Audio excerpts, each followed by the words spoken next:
ഒരുപക്ഷെ ഒരു രാഷ്ട്രീയ പാർട്ടിയുടെയും ഒരു ബാക്കിങ്ങും ഇല്ലാതെ ന്യൂട്രൽ ആയിട്ട് നിൽക്കുന്ന ഒരാളായിരിക്കും ഞാൻ.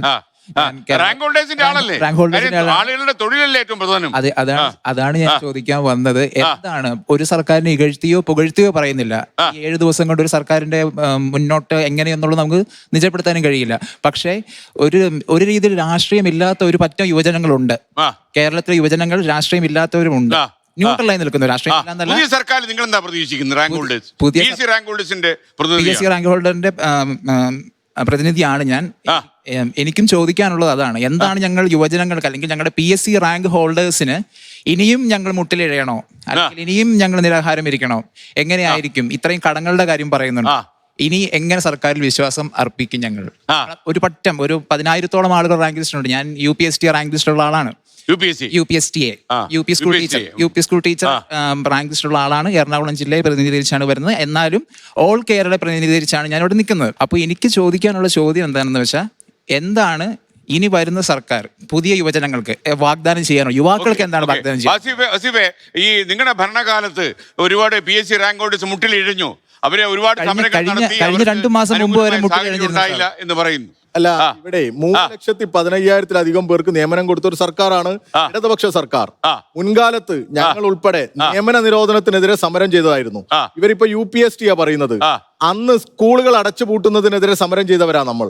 എന്നാൽ ഏറ്റവും കൂടുതൽ UP സ്കൂളും LP സ്കൂളിലും ഒക്കെ ജോലി ചെയ്യുന്ന അധ്യാപകരെ നിയമിക്കാൻ സാധിച്ച ഒരു ഗവൺമെന്റാണ് കേരളത്തിലെ ഇടതുപക്ഷ ഗവൺമെന്റ്. അവിടെ എവിടെയും അങ്ങനെ ഒരു പ്രയാസം ഉണ്ടായിട്ടില്ല. പിന്നെ സ്വാഭാവികമായിട്ടും കുട്ടികളുടെ ഒരു കുറവിൽ വന്ന ചെറിയൊരു സ്വാഭാവിക എൻറോൾമെന്റ് റേറ്റിൽ വരുന്ന ഒരു കുറവുണ്ട്. ഈ വലിയൊരു ഗ്രോത്ത് ആയിരുന്നു ഉണ്ടായിരുന്നത് കഴിഞ്ഞ 10 വർഷ കാലയളവിൽ. അവിടെ നിന്ന് വരുന്ന ഒരു നിലനിൽപ്പിലേക്ക് വന്നല്ലോ. അപ്പോൾ വന്ന UPST നിയമനത്തിലുള്ള ചെറിയ പ്രശ്നങ്ങളാണ് ഇവർ പറയുന്നത്. അപ്പോൾ വലിയ സമരങ്ങൾ നടന്നു, അതിനൊക്കെ ഇവർ ഏറ്റെടുത്തു എന്നുള്ളതാണ്. യഥാർത്ഥത്തിൽ കൂടുതൽ പോസ്റ്റ് ക്രിയേറ്റ് ചെയ്ത, കൂടുതൽ ആളുകൾക്ക് നിയമനം കൊടുത്ത ഇന്ത്യയിലെ ഏറ്റവും മികച്ച സംസ്ഥാനമാണ് കേരളം. 100 പേർക്ക് രാജ്യത്തുടനീളം PSC മുഖാന്തരം നിയമനം കൊടുക്കുമ്പോൾ അതിൽ 50 പേരിലധികം നിയമനം നേടുന്ന ഒരു സംസ്ഥാനം കേരളമാണ്. PSCയിലൂടെ അധ്യാപക നിയമനമാവട്ടെ, മറ്റ് ക്ലറിക്കൽ നിയമനമാവട്ടെ, ലാസ്റ്റ് ഗ്രേഡ് ആവട്ടെ, ഇതിലെല്ലാം മികച്ച നിയമനമാണ്. ഒരിക്കൽ പോലും ഒരു തസ്തിക ഒഴിഞ്ഞു കിടന്നിട്ട് ആ തസ്തിക നികത്താത്തതായിട്ട് കേരളത്തിൽ ഉണ്ടായിട്ടില്ല. രണ്ട് വാഗ്ദാനം UDF ഗവൺമെന്റിന്. അവര് മുട്ടിലിടേണ്ടി വരില്ല, അവരെ മുന്നിൽ നിന്ന് നയിക്കാൻ ഒരു സർക്കാരുണ്ട്. 2, SFIക്കാർ ഏത് രീതിയിലാണ് റാങ്ക് ലിസ്റ്റിൽ കടന്നുകൂടിയതെന്ന് നമ്മൾ കണ്ടാണ്. അവർക്കെതിരായ കുറ്റപത്രം വൈകിപ്പിച്ച് എങ്ങനെയാണ് അവർക്ക് ജാമ്യം കൊടുത്തത് ഈ സർക്കാർ എന്നത് നമ്മൾ കണ്ട. ഒരു KSUക്കാരനും ഒരു SFIക്കാരനും ഒരു ABVPക്കാരനും അനധികൃതമായി നിങ്ങളുടെ ലിസ്റ്റിൽ കടന്നുകൂടില്ല എന്നൊരു ഉറപ്പ് UDF നിങ്ങൾക്ക് നൽകുന്നു.